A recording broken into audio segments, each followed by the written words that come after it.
अस्सलाम वालेकुम, कैसे हैं आप सब। मैं उम्मीद करता हूँ सब खैरियत से होंगे।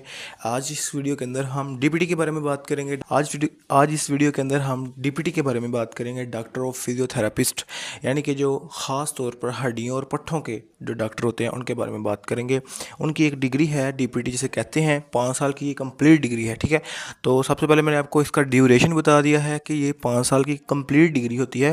5 साल के बाद आपकी इंटर्नशिप वगैरह होती है, 6 माह की या 1 साल की आपकी जो ना इंटर्नशिप होती है, हाउस जॉब होती है उसके साथ साथ। ठीक है, तो ये है डिग्री की ड्यूरेशन। उसके बाद हम बात करेंगे इसकी यूनिवर्सिटीज़ के बारे में।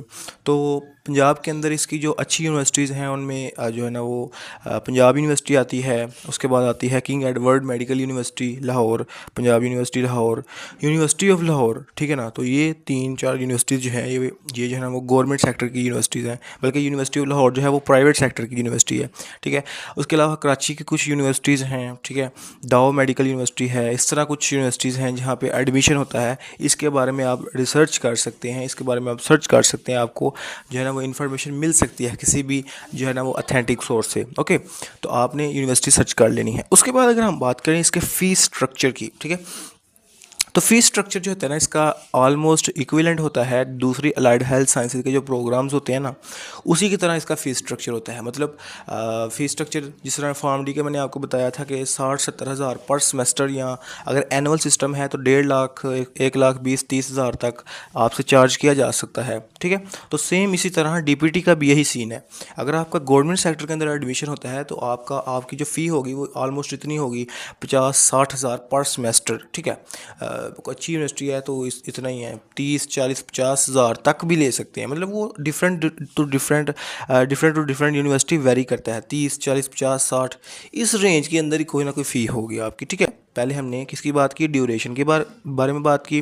उसके बाद हमने फ़ीस स्ट्रक्चर के बारे में बात की और यूनिवर्सिटीज़ के बारे में बात की, कौन कौन सी यूनिवर्सिटीज़ जो हैं वो पाकिस्तान के अंदर जो है ना वो डीपीटी करवा रही हैं। कुछ यूनिवर्सिटी मैंने आपको बताई हैं, कुछ आप खुद सर्च करें और उनके मेरिट लिस्ट के बारे में बात करें तो आपको पता चल जाएगा। उसके बाद मेरिट लिस्ट की अगर हम बात करें, डीपीटी की जो मेरिट लिस्ट है वो अगर हमको यूनिवर्सिटी फ़र्ज़ कर ले लेते हैं, किंग एडवर्ड मेडिकल यूनिवर्सिटी है, तो उधर जो एडमिशन का क्राइटेरिया है, एलिजिबिलिटी क्राइटेरिया है, किंग एडवर्ड मेडिकल यूनिवर्सिटी जो है, अब उधर आपने अगर अप्लाई करना है तो उसके लिए आपको एमडी कैट का टेस्ट भी देना होगा। ठीक है, एमडी कैट का टेस्ट आप क्लियर करेंगे, फिर आपका एफएससी और मैट्रिक का सारा जो है ना एक मेरिट बनेगा कैलकुलेट हो के, तो वो मेरिट लिस्ट की बुनियाद पर आपको एडमिशन मिलेगा। ठीक है, इसी तरह कुछ यूनिवर्सिटीज़ ऐसी होती हैं जो सिर्फ एफएससी की बेस पे आपको एडमिशन दे देती हैं।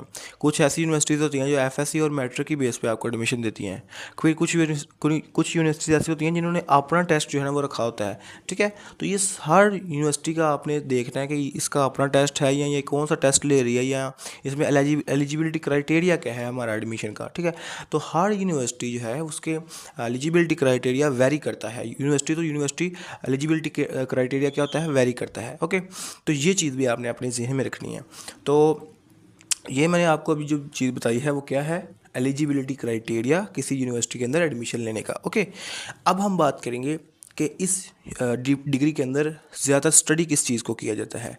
तो देखें इस डिग्री के अंदर जो है ना वो आपने स्टडी करना होता है ज़्यादातर ह्यूमन एनाटॉमी को। ठीक है, पहले 1-2 साल के अंदर आपके जो सब्जेक्ट्स हैं ना वो एमबीबीएस के इक्वल हैं। ठीक है, उसके अंदर सारा वो फिजियोलॉजी, एनाटॉमी वगैरह जो भी है, ऑर्गेनिक, बायोकेम, सारी वो जो सब्जेक्ट्स हैं आपके वो सारे सेम हैं एमबीबीएस की तरफ। 1-2 बुक्स जो है ना वो चेंज हो सकती हैं। फिर आहिस्ता आहिस्ता ये जो डीपीटी वाले डॉक्टर्स होते हैं, ये जो है वो ज़्यादा फिर स्टडी करते हैं, जो है ना वो पट्ठों के मसल्स को स्टडी करते हैं, हड्डियों को स्टडी करते हैं, जॉइंट्स को स्टडी करते हैं। ठीक है ना, और डिफरेंट एक्सरसाइजेज होती हैं वो जो है ना इसके बारे में वो एक्सपर्टीज़ हासिल करते हैं।